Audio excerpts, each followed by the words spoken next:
After 15 years of coaching, I can tell you that the biggest problem in the fitness industry is that there is too much of everything to understand exactly what to do next. To be articulated better, I will get into that in the video. But my name is Jeff Wilson.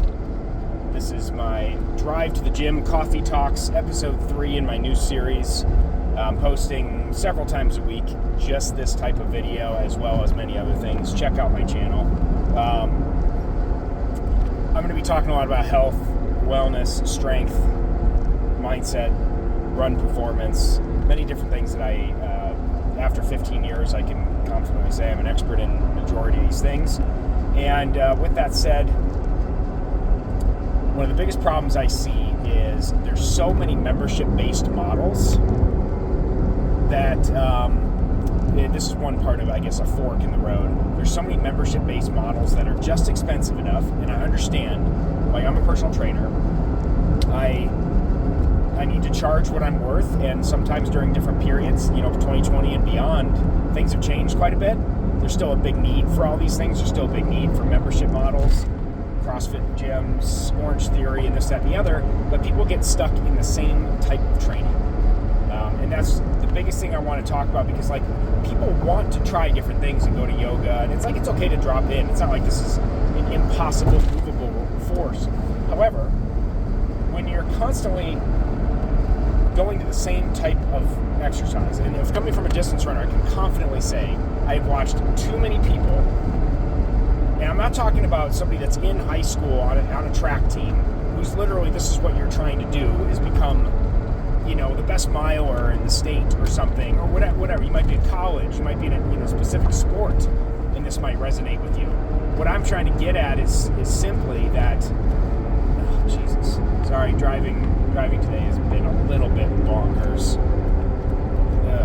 Anyway, well,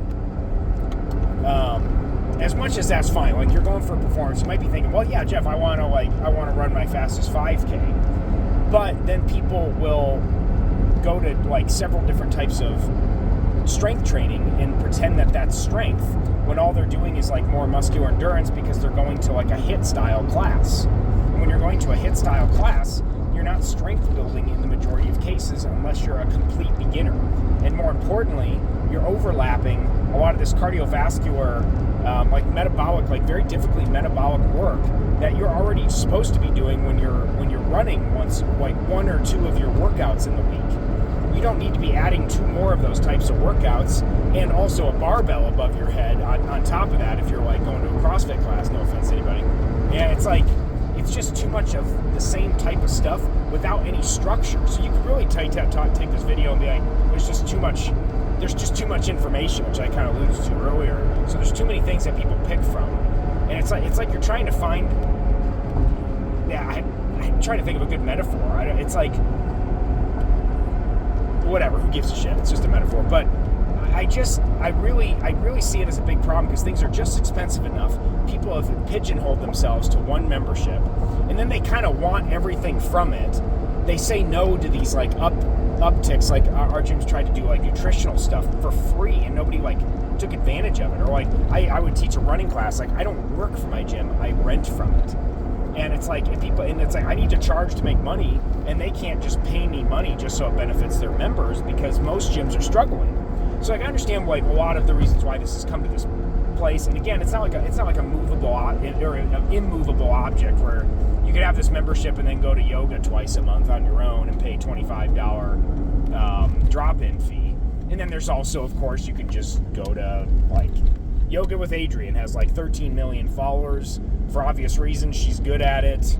I don't get anything from telling you about her channel, but I've watched 40 of her videos. I've told people to go watch them because I'm not a yoga instructor. I could easily coach a lot of people in yoga, basically, just basics. That doesn't mean that that I'm gonna go and start doing an entire yoga channel or something like that. Anyway, I'm off track, but as much as it might seem like I'm kind of going back and forth between two things, it's really coming down to the same funnel. There's too much information, there's too many different types of memberships, and people just don't know what to do with it all, because generally, even way back in the day, everybody needs a plan, and they need accountability, and they need to be consistent with it. And one of the only benefits of some of these like membership models is that it kind of forces you to be consistent. So depending on where you're at in your fitness, it might be a good time. Like when I started going back to church a few years ago, which I'm not currently doing anymore, I won't get into that. That's for YouTube channel number 2. I needed the first 2-3 years, a lot of rebirth and this, that, and the other. Very seeker-friendly church I went to, and it's like, that's great. I benefited a lot. I loved it. There was a lot of great people. A lot of these people are my friends that I met at this church. But at some point, it was like I needed more, and that church wasn't going to give it to me. Like more knowledge, more understanding, more depth. I'm a man, and church talk like sings like you're singing love songs to Jesus. And I'm sorry, this is like way off topic, but it's a good correlation to some of the things that I had difficulty with. And it's the same thing with fitness. It's like you're trying to get so much out of like one area, and then at some point you plateau, and then you wonder why you've plateaued. And it's like, well, because you're somehow hoping to have more mobility when all you do is destroy your shoulders in this one class. Or I want to be a runner but also really strong, and all you do is go to run clubs, and it's like, well, I don't want to get bulky, so I don't do strength training. It's like, well, then why did you say you want to get strong? And so there's like there's a lot of a misalignment. I might even segue this to try a couple different titles of this video and just be like, I think a lot of people don't really understand their goals, truthfully, and it's okay to do these membership models. I mean, I want my gym to succeed, even though I'm not really attached to it that much. It's good people, good owners, but like at the end of the day, like there's a lot of people that just kind of do the same thing over and over again, and then they have to like, and it's fine. It's not like anybody's doing anything wrong there. Like they're going to a CrossFit gym, so you're going to learn CrossFit. But I think people had this idea 20 years ago, especially with that model, because CrossFit was supposed to be everything, and yet it became too performance-based. Same thing with a lot of runners. It just gets very performance-based, and then you end up kind of like hurting yourself a little bit, and things not necessarily going the way that you thought. Sometimes that just is what it is. You're risking, you're trying hard, all the things. But at the same time, I'll end with this. I want to talk about this more in the future when I'm sitting down in my office, kind of writing down more notes. But I've really been thinking about this a lot the last couple of years, and it bothers me how much people don't get out of their comfort zone. And so one of the things that ends up happening is, when people come to see me, I'm an all-around personal trainer, and I have a lot of different scopes, or not scopes, but just kind of skill sets. And so I can help people in a lot of different ways, and people notice that. And so people want to stay. It is expensive, so they can only stay for so long, in most cases, of course. It's not just this premium thing like people want to talk about. People want to justify that because they're like, oh, it's premium service. It's just because you just don't believe in it yourself, or you've never had somebody good enough to get you past that hump and actually understand why this would be good for you.